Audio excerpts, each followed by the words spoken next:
Saudações de paz, queridos irmãos de jornada, que a luz do Divino Mestre nos envolva e nos inspire. Bem-vindos a mais uma etapa do nosso estudo profundo e amoroso da doutrina espírita. Hoje não vamos apenas revisitar a história, vamos mergulhar no momento mais sublime e transformador da trajetória humana neste planeta. Com a clareza que Allan Kardec nos legou em A Gênese e com o amparo de nossos benfeitores espirituais, abriremos o livro da vida para contemplar o inesquecível. Estamos prestes a desvendar a grandeza do Espírito que, por excelência e amor incondicional, aceitou a singela vestimenta da carne para cumprir a sua missão inigualável. Não foi por acaso que o espírito mais puro da criação escolheu a humildade de uma manjedoura. Ele, o nosso guia e modelo, o governador planetário, iniciava ali a era da Boa Nova. O nascimento de Jesus não é apenas um fato histórico, é o marco da renovação espiritual da Terra. Vamos juntos, à luz do Consolador prometido, compreender o significado real do nascimento e da infância de Jesus para a nossa evolução e para a nossa fé. Que a paz de Jesus esteja convosco. A nossa aula começa agora. Roteiro 1: Nascimento e infância de Jesus. Este roteiro é de fundamental importância, pois ele estabelece o marco inicial da segunda revelação, o Evangelho de Jesus na Terra, sob a ótica da doutrina espírita. A seguir, apresento um resumo do seu conteúdo e principais pontos. O roteiro tem como principal objetivo elaborar uma síntese histórica a respeito das previsões da vinda do Cristo e do seu nascimento e da sua infância. Ele busca ir além da narrativa literal, compreendendo o significado espiritual e moral destes eventos. O estudo foca em apresentar Jesus não apenas como Messias esperado, mas como o guia e modelo da humanidade.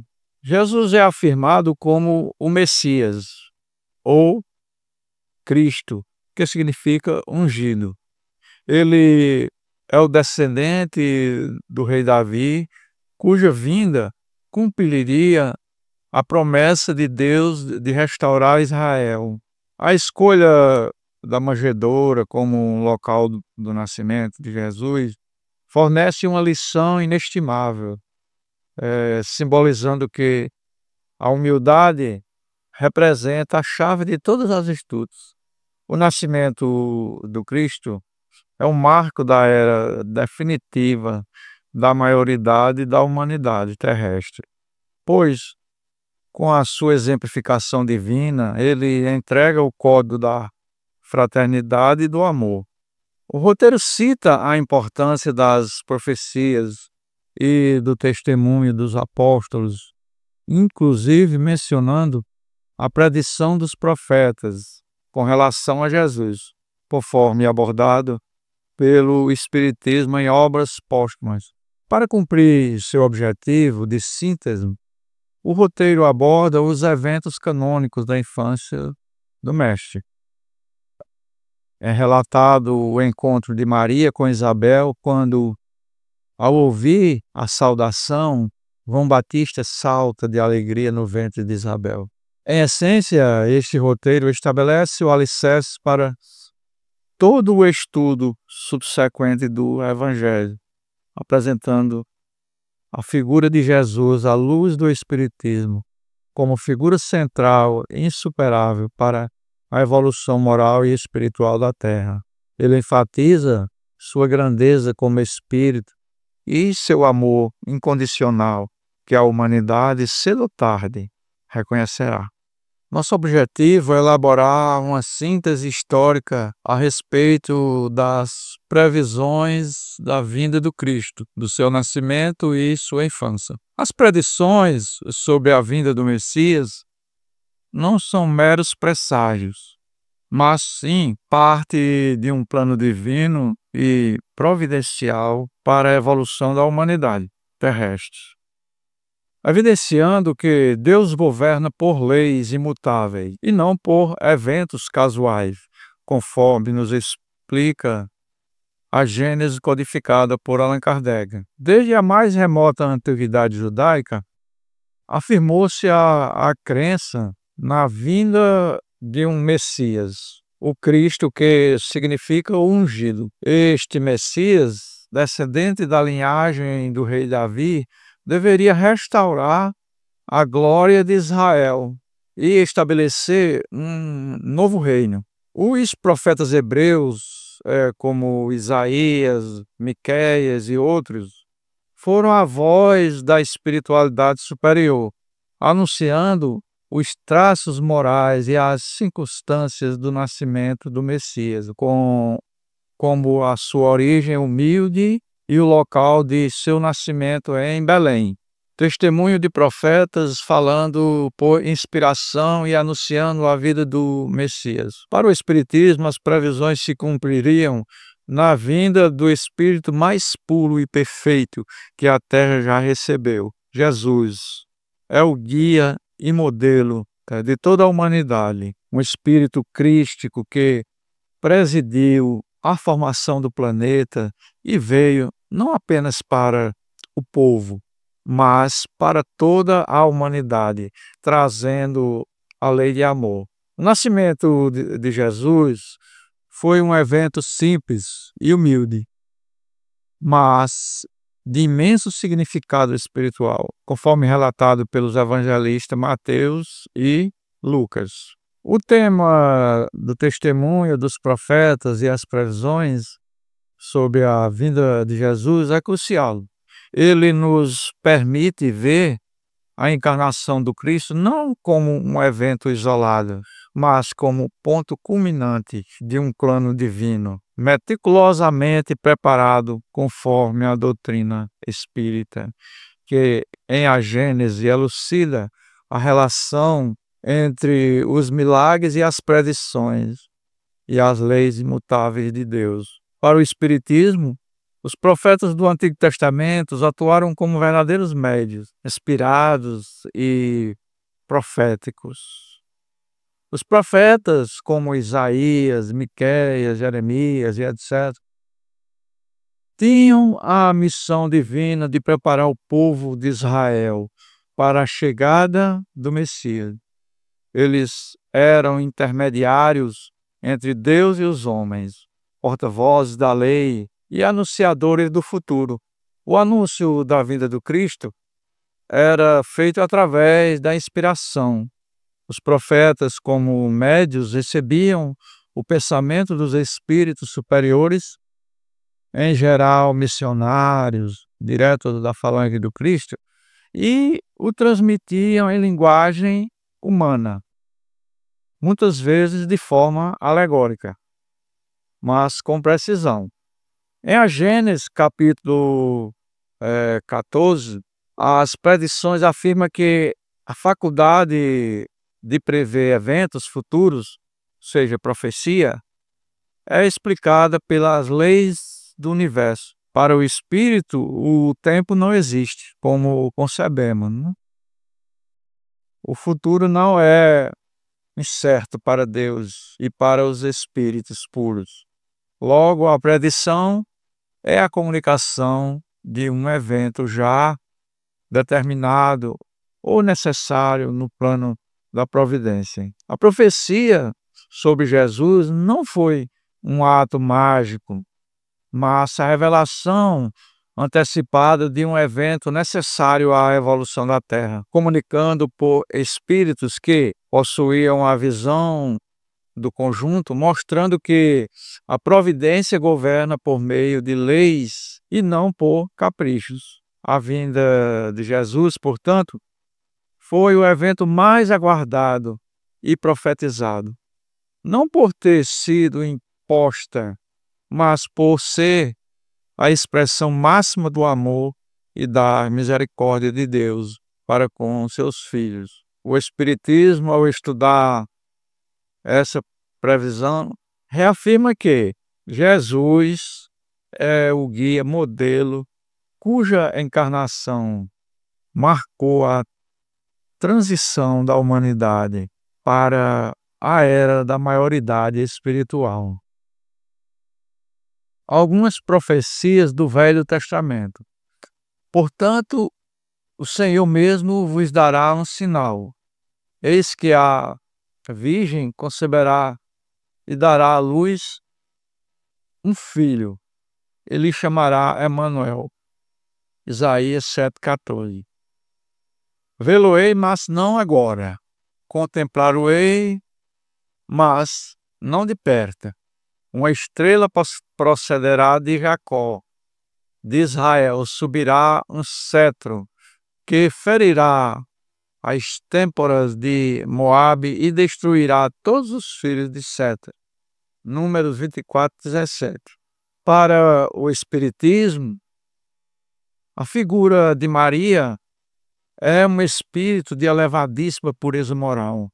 A virgindade aqui é compreendida não apenas no sentido físico, mas principalmente no sentido da pureza, da elevação e da santidade do espírito que serviria de manjedoura corpórea para o Espírito Jesus. Maria era o vaso de eleição preparado para ser a mãe do guia e modelo. Emanuel significa literalmente Deus conosco. Essa nomenclatura confirma a natureza crística e divina do Espírito que nasceria. Jesus é o Espírito mais puro, o governador planetário, que apresenta a perfeição de Deus para a humanidade terrestre. Sua vinda é a máxima prova do amor de Deus, que se manifesta em sua criação através de seus mensageiros mais puros. O significado de vê-lo-ei, mas agora, não agora, contemplá-lo-ei, mas não de perto. Esta frase inicial reflete a visão profética à distância. Balaão, como médio profético, teve a faculdade de ver um evento futuro, a encarnação do Messias, mas sob a forma de uma intuição ou imagem longínqua, típica da profecia. A estrela simboliza a luz espiritual e moral que emanaria da linhagem de Jacó, o povo de Israel. É o símbolo da revelação e da sabedoria que o Messias traria. Esta profecia encontra o eco no evento da estrela de Belém, que guiou os magos, simbolizando que a sua vinda seria reconhecida e aclamada até mesmo por povos distantes e sábios de outras culturas. Jesus, ele não veio estabelecer um reino político, um cetro temporal, mas sim o reino de Deus, o cetro moral nos corações dos homens. Essa realeza é de natureza interior, baseada no amor e na caridade. Ferirá as têmporas de Moabe e destruirá todos os filhos de Sete. Esta parte, que é uma linguagem típica da época, guerras e destruição, tem um sentido puramente alegórico e moral para o Espiritismo. ferirá as têmporas de Moabe e destruirá todos os filhos de Sete. Esta parte é uma linguagem típica da época, tem um sentido puramente alegórico e moral para o espiritismo. Moab e Sete representam as forças da ignorância, do egoísmo, do orgulho e das paixões inferiores que dominavam a humanidade. Ferir e destruir significa que a lei de amor e de caridade trazida pelo Cristo seria a arma moral que destruiria os vícios, os erros humanos, superando as velhas leis de Talião, olho por olho, dente por dente, inaugurando a era da doutrina de amor. As profecias do Velho Testamento, portanto, são um rico acervo de comunicações mediúnicas inspiradas, organizadas pela espiritualidade superior. Elas serviram para manter acesa a chama da esperança e preparar o terreno psicológico e moral da humanidade para receber o guia e modelo que viria trazer o código de moral divina, a base da qual o Espiritismo, séculos depois, retiraria a sua terceira revelação. Essa é a vista panorâmica da cidade de Nazaré e a Basílica de Santa Anunciação. A doutrina espírita nos convida a ver Nazaré como o lar humilde e o berço familiar onde o Espírito Jesus se preparou e se desenvolveu na carne, vivendo uma infância de simplicidade e dedicação. Nazaré, uma pequena e obscura vila da Galileia, na época possuía 2 monumentos cruciais ligados a Jesus. Segundo a tradição cristã, foi em Nazaré que o anjo Gabriel visitou Maria para anunciar que ela conceberia o Salvador. Marca o início da preparação da encarnação do Espírito Crístico. Nazaré foi o lar de Jesus, Maria e José após o retorno do Egito.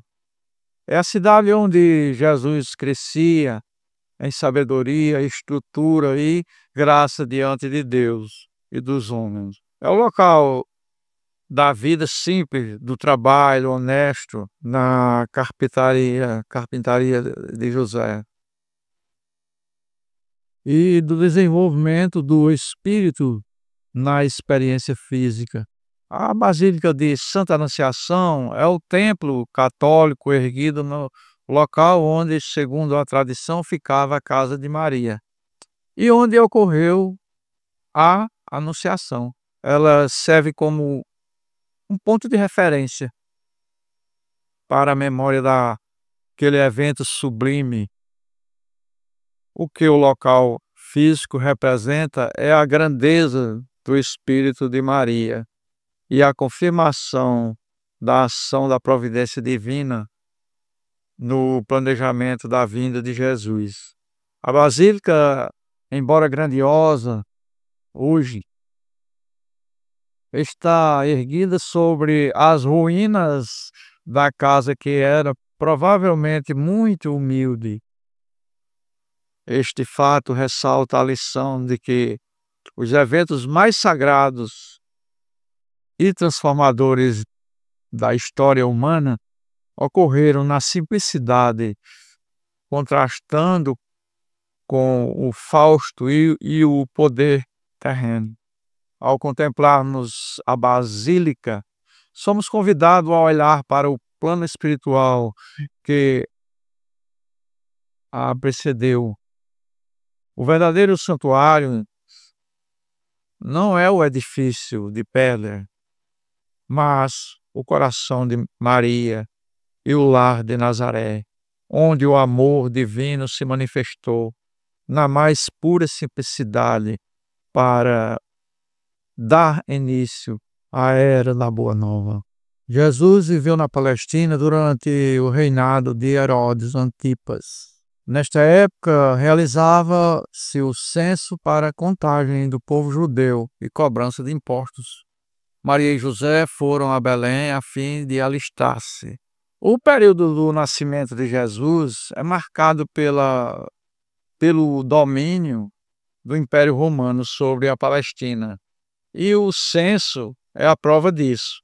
A menção ao reinado de Herodes, neste caso, é importante notar que Lucas se refere a Herodes o Grande, que morreu pouco depois do nascimento de Jesus. E seu filho Herodes Antipas governou a Galileia durante a maior parte da vida de Jesus. O censo era um instrumento de controle romano para a contagem da população e a cobrança de impostos. Nesta medida, puramente administrativa e fiscal, forçou a população a se deslocar para suas cidades de origem. José e Maria tiveram que viajar de Nazaré, onde viviam, para Belém, a cidade natal de Davi, porque José era da casa e linhagem de Davi. Eles obedeceram a uma lei civil imposta pelo poder temporal. O decreto de um imperador romano torna-se um instrumento inconsciente da providência para fazer com que Maria e José estivessem em Belém na hora exata do nascimento. Este evento demonstra que a providência divina não precisa violar as leis da natureza ou da sociedade para cumprir seus desígnios.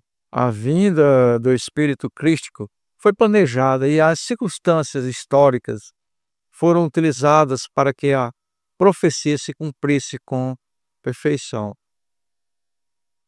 O deslocamento forçado e o nascimento em Belém carregam profundas lições morais.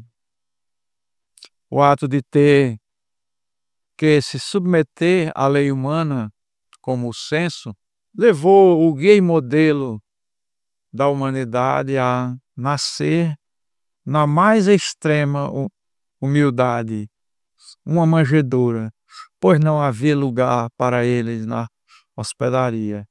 Isso reforça a lição central da doutrina espírita.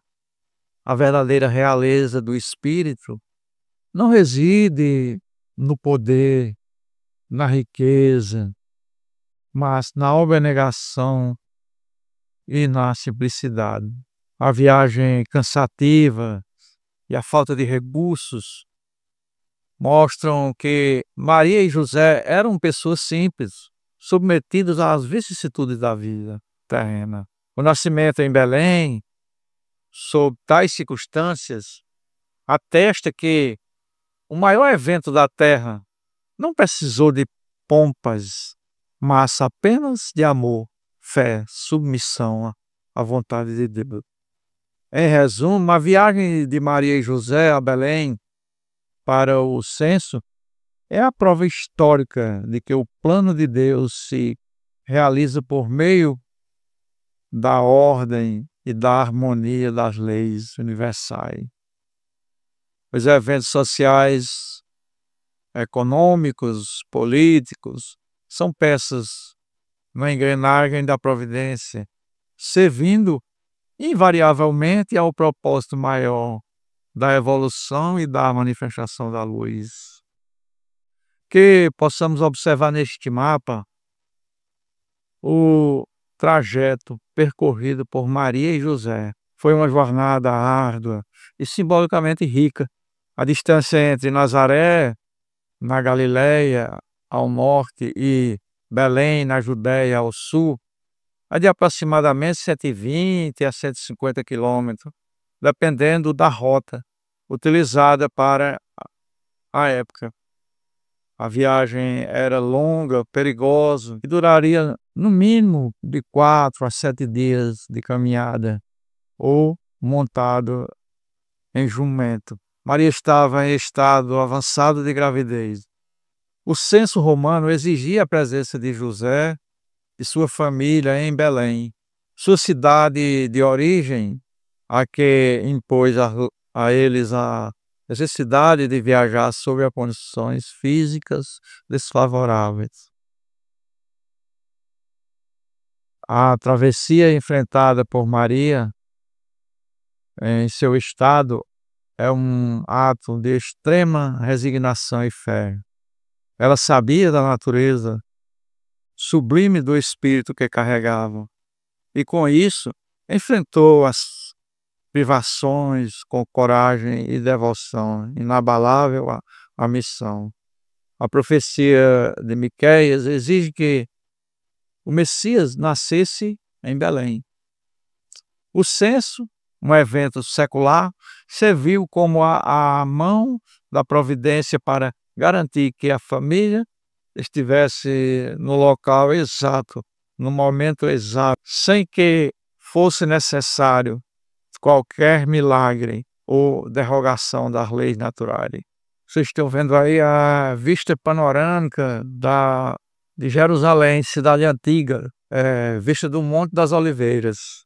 Jerusalém, a cidade antiga, vista do Monte das Oliveiras, nos remete a um dos locais de maior significado espiritual e profético de toda a trajetória de Jesus. Embora esteja mais ligada à sua vida adulta e aos seus últimos dias do que à sua infância, a doutrina espírita nos convida a ver Jerusalém e o Monte das Oliveiras não apenas como cenários históricos, mas como palco de grandes ensinamentos morais e eventos mediúnicos. Jerusalém, a cidade santa, simboliza o centro da lei mosaica e a capital religiosa do judaísmo, sendo o local do templo o coração da fé da época. Foi em Jerusalém, no templo, que Jesus, ainda menino, aos 12 anos, demonstrou a sua sabedoria inata ao debater com os doutores da lei,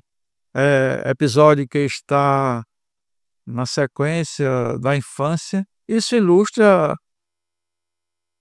a natureza superior do seu espírito, que vinha questionar as interpretações endurecidas da lei antiga. Jerusalém é o lugar onde a resistência humana ao progresso e à nova lei de amor se manifestou com mais força.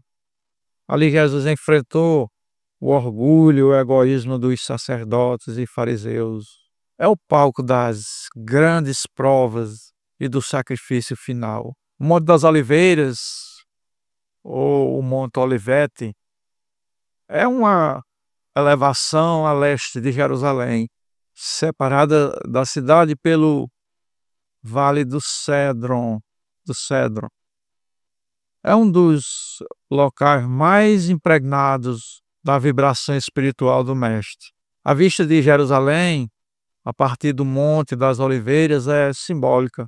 De lá, Jesus contemplava a cidade que amava, mas que por sua teimosia rejeitava a boa nova. É o local onde, segundo o Evangelho, ele chorou sobre Jerusalém, prevendo a sua destruição por não ter reconhecido o tempo da sua visitação. O Monte das Oliveiras era o refúgio de Jesus, seu santuário de meditação e prece, após um dia de trabalho e ensino na cidade. Jesus buscava a solidão da natureza para reabastecer suas forças espirituais e se comunicar com o Pai. Isso nos ensina a importância da prece e do recolhimento para a nossa própria sustentação moral. O Monte das Oliveiras, em particular, é um poderoso símbolo da conexão com o alto e da resignação perante o sofrimento. Ele nos lembra que mesmo os espíritos mais puros precisam se recolher para sustentar a fé e a força diante das grandes provas da vida terrena. O momento do nascimento de Jesus foi percebido por pastores nas proximidades de Belém. Magos vieram do Oriente a Jerusalém para adorá-lo. A presença dos magos provocou temor ao rei Herodes. Os pastores eram pessoas simples, despojadas de títulos ou riqueza, que viviam no campo, cuidando de seus rebanhos.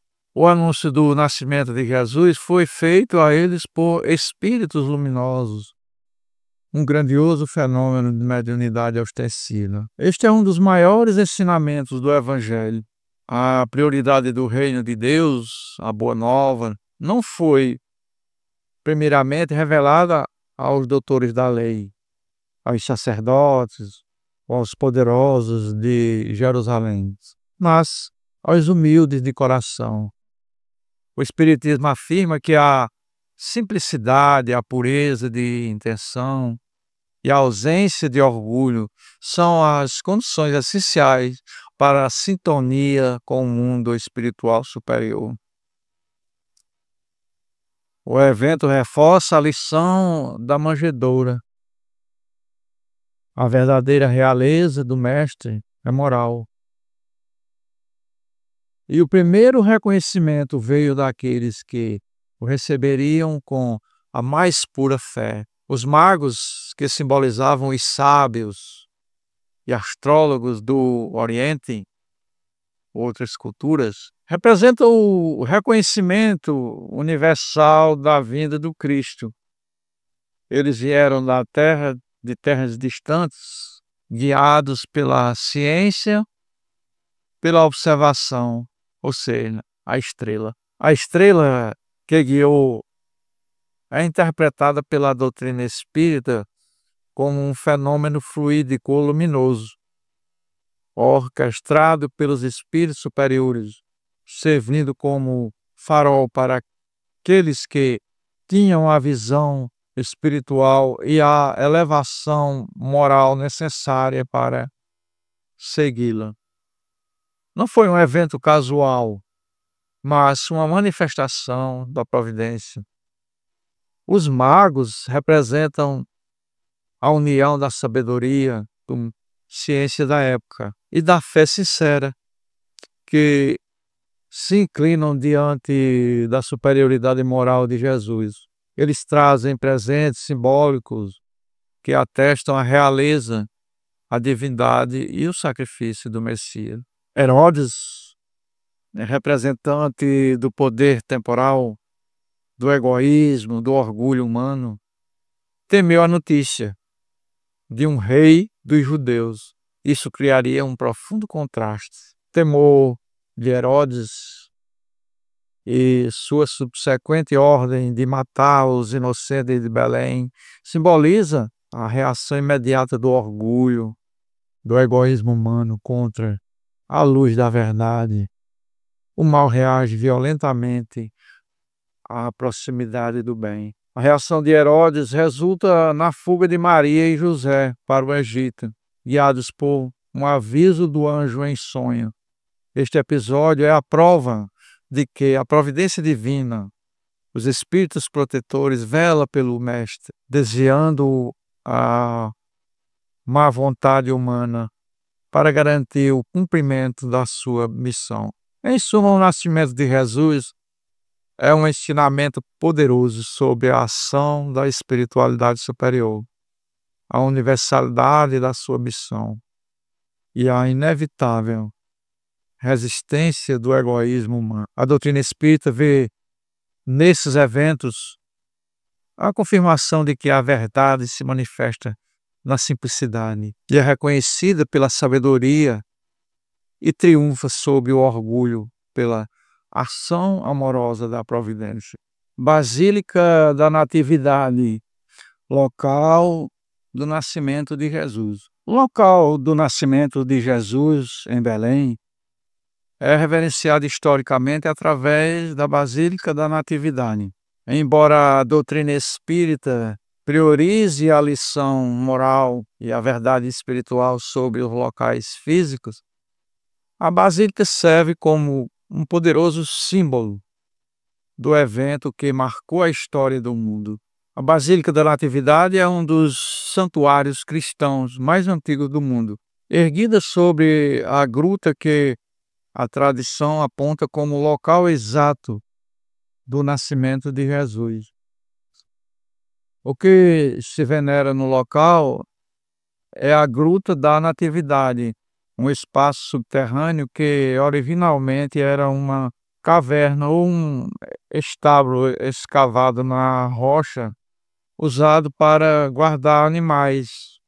Isso confirma a narrativa evangélica da mais extrema humildade. O Salvador da humanidade nasceu em um local simples, onde não havia lugar para eles na hospedaria.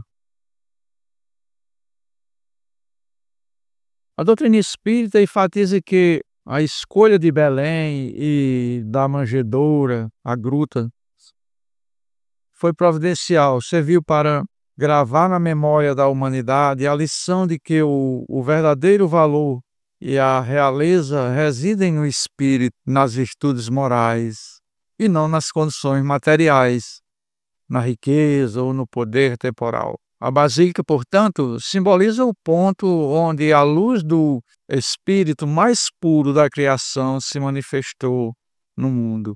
A simplicidade do local contrasta com a grandeza do evento, ensinando que a sabedoria de Deus se manifesta nos atos de abnegação e despojamento. O Espiritismo, fundamentado em O Livro dos Espíritos, que trata da moral do Cristo, e a Gênese, que trata da providência e das predileções, oferece uma visão clara. O nascimento em Belém foi o cumprimento da profecia de Miqueias, orquestrado pelo censo romano. A basílica é o marco físico dessa harmonia entre a lei humana e o desígnio divino.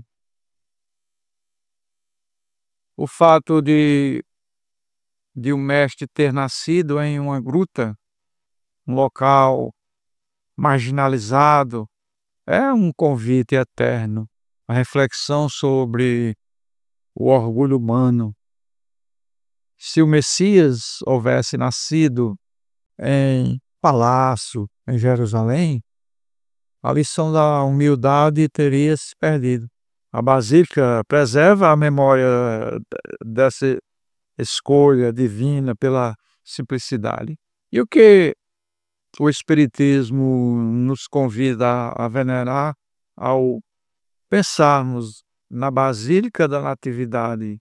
O que o Espiritismo nos convida a venerar ao pensarmos na Basílica da Natividade não é a construção de pedra, mas a pureza e o sacrifício de Maria e José e a imensidão do amor do Espírito de Jesus, que aceitou nascer em tais condições para nos oferecer o mais perfeito guia e modelo. Em suma, a Basílica da Natividade é a guardiã da memória de um momento onde a terra foi agraciada com a presença do seu governador espiritual, demonstrando que a salvação e a verdadeira felicidade nascem na simplicidade do coração. Herodes determina a matança de meninos com idade até 2 anos. Anjo em sonho previne José, que foge para o Egito com Maria e o menino Jesus. Volta de Maria, José e Jesus ao término do reinado de Herodes. A atitude de Herodes, o grande, e a representação máxima da reação do orgulho e do egoísmo humanos contra a verdade e a luz que o Cristo vinha trazer. Poder temporal, medo de ser deposto, usa a violência e a crueldade para tentar suprir o bem. O lamentável evento da matança dos inocentes à luz da doutrina espírita é compreendida sob a lei da reencarnação e da providência.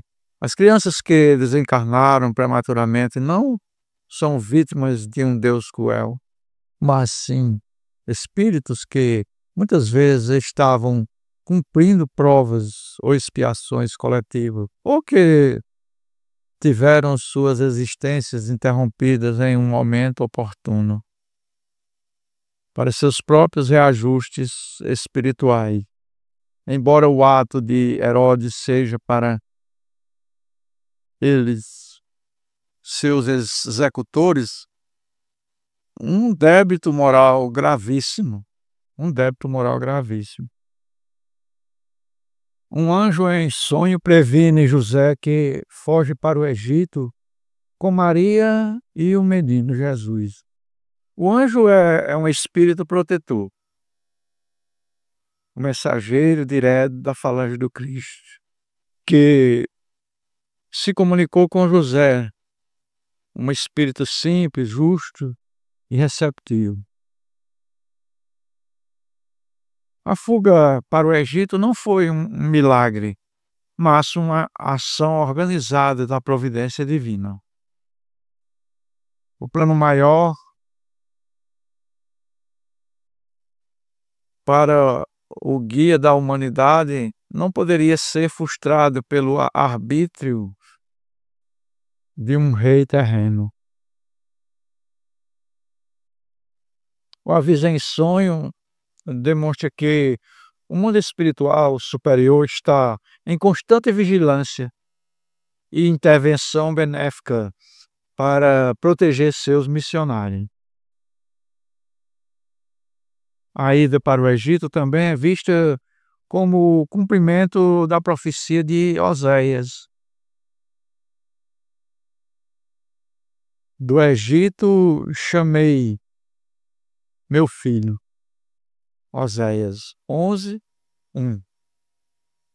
Mostrando mais uma vez a harmonia entre o plano divino e os eventos humanos. A volta para Israel só ocorreu após um novo aviso do Espírito Protetor a José, também em sonho,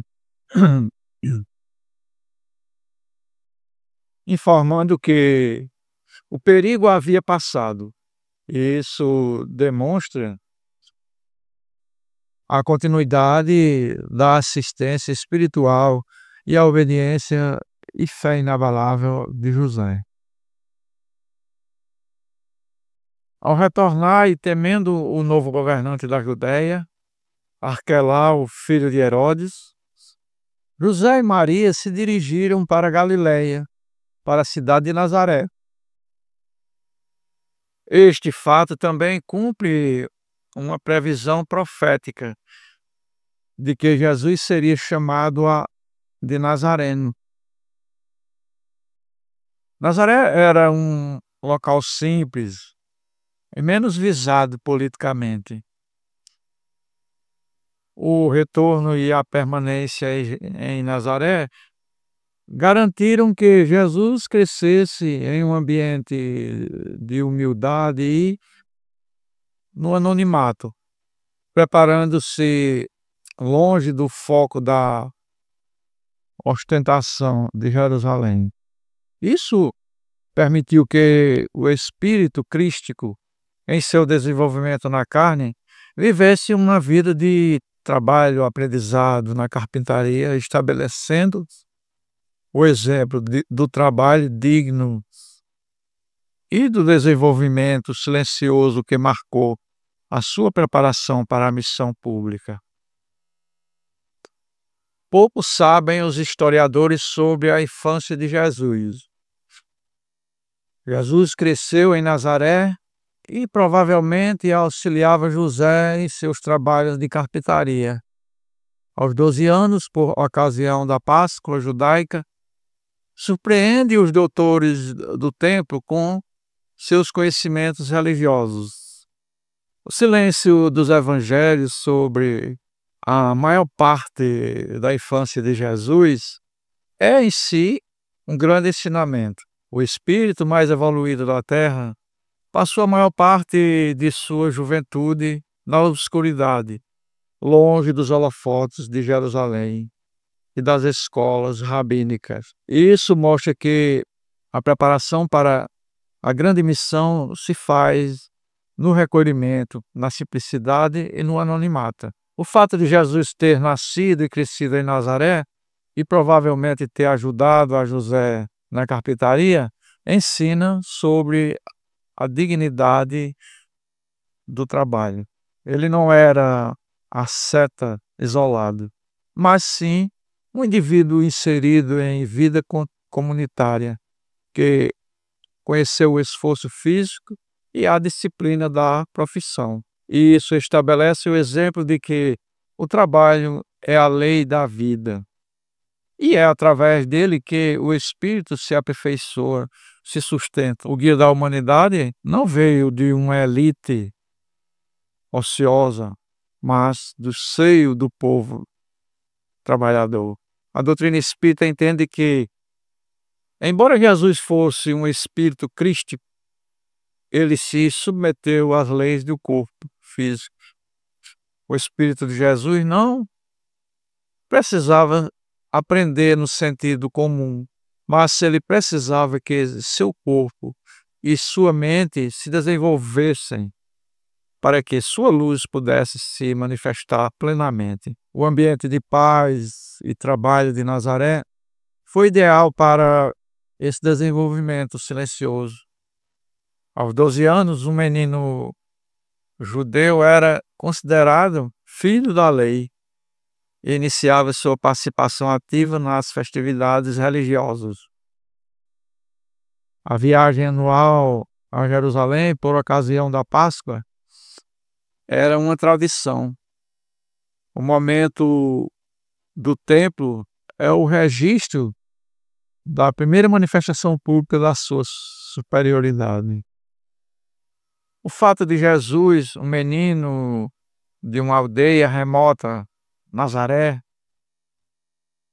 sem a educação formal das grandes escolas rabínicas, ser capaz de interrogar e debater com os doutores da lei, os maiores conhecedores das escrituras da época, e deixá-los admirados, é a prova cabal da superioridade desse espírito.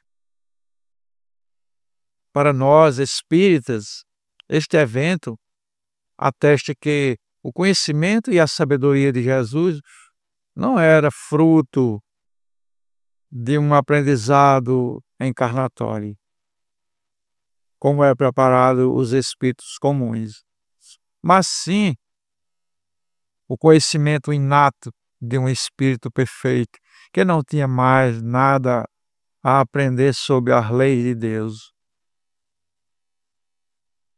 Sua sabedoria era inerente à sua natureza de guia e modelo. A resposta de Jesus a Maria e José quando o encontraram: "Por que me procuraram? Não sabeis que eu cumpria estar na casa de meu pai?" É um divisor de águas. Ela marca o início da consciência plena de sua missão e o momento em que a prioridade de espírito se sobrepõe aos laços de família terrena, estabelecendo que a vontade de Deus é a primeira de todas as obrigações. Em resumo, a infância e a juventude de Jesus em Nazaré nos legam a lição do anonimato, do trabalho e da obediência à lei terrena. Enquanto o episódio do templo, aos 12 anos, revela a grandeza inata do seu espírito e a supremacia da sua missão divina, servindo de introdução à sua vida pública. Qual o tipo mais perfeito que Deus tem oferecido ao homem para lhe servir de guia e modelo? Jesus. Jesus é classificado pelos espíritos superiores como o espírito mais puro e perfeito que já habitou na Terra. Ele não é apenas um espírito avançado, mas um guia e governador espiritual do nosso planeta, que presidiu a própria formação da Terra. Ele é o caminho. Jesus veio nos mostrar, através das suas palavras, o Evangelho e de seus atos, a rota segura para a felicidade e a evolução espiritual. Ele nos ensina a lei de amor e caridade de forma inequívoca. Ele é o exemplo vivo. Jesus demonstrou em sua encarnação a prática de todas as virtudes em seu mais alto grau: humildade, resignação, caridade, perdão e amor incondicional. Sua vida prova que a perfeição é acessível ao espírito, embora exija esforço e dedicação. Jesus veio dar cumprimento à lei, mas depurando de suas imperfeições e endurecimentos, como olho por olho, dente por dente, trazendo a lei de amor para substituir a lei do temor. Em O Evangelho segundo o Espiritismo, o aspecto moral e religioso da doutrina dedica o livro inteiro a analisar as máximas de Jesus, demonstrando que elas formam um código moral mais puro e essencial para a felicidade humana. O nascimento em Belém e a vida simples em Nazaré são as primeiras demonstrações do modelo. O Espírito perfeito escolheu a simplicidade para mostrar que a verdadeira grandeza está no ser e não no ter. O Espiritismo não exige uma fé cega na divindade de Jesus, mas sim um reconhecimento racional de sua superioridade moral, atestada pelos espíritos superiores e confirmada pela coerência de sua vida e de seus ensinamentos. Se Jesus é o modelo, então o nosso caminho de aprendizado e aprimoramento reside em estudar, compreender e, sobretudo, nos esforçarmos para imitar suas virtudes no dia a dia. Ele é o farol que ilumina a nossa jornada de volta ao Pai. Considerando-o apenas um espírito superior, não podemos deixar de reconhecê-lo um dos de ordem mais elevada e colocado por suas virtudes muitíssimo acima da humanidade terrestre, pelos imensos resultados de que produziu.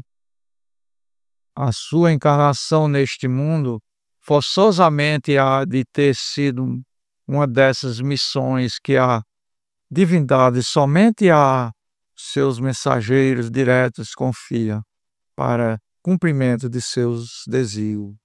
Não é por seu poder temporal ou por seu nascimento, mas pela perfeição moral que ele demonstrou. Sua vida é o código prático da moral divina. Jesus é, de fato, um mensageiro da divindade. Ele não é Deus, mas está em tal sintonia com Deus que suas palavras e atos refletem perfeitamente a vontade divina. Ele é o embaixador plenipotenciário de Deus na terra.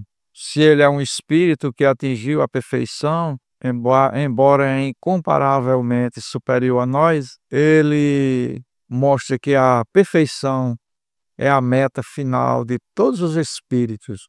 Sua transcrição, portanto, resume a essência da relação do Espiritismo com Cristo: reconhecimento da sua superioridade inigualável e aceitação incondicional de seu código moral. Para o homem, Jesus constitui o tipo da perfeição moral que a humanidade pode aspirar na Terra. Deus nos oferece como mais perfeito modelo, e a doutrina que ensinou é a expressão mais pura da lei do Senhor. porque, sendo ele o mais puro de quantos têm aparecido na terra, o Espírito Divino o animava. A palavra aspirar é fundamental. Significa que a perfeição de Jesus é a nossa meta evolutiva.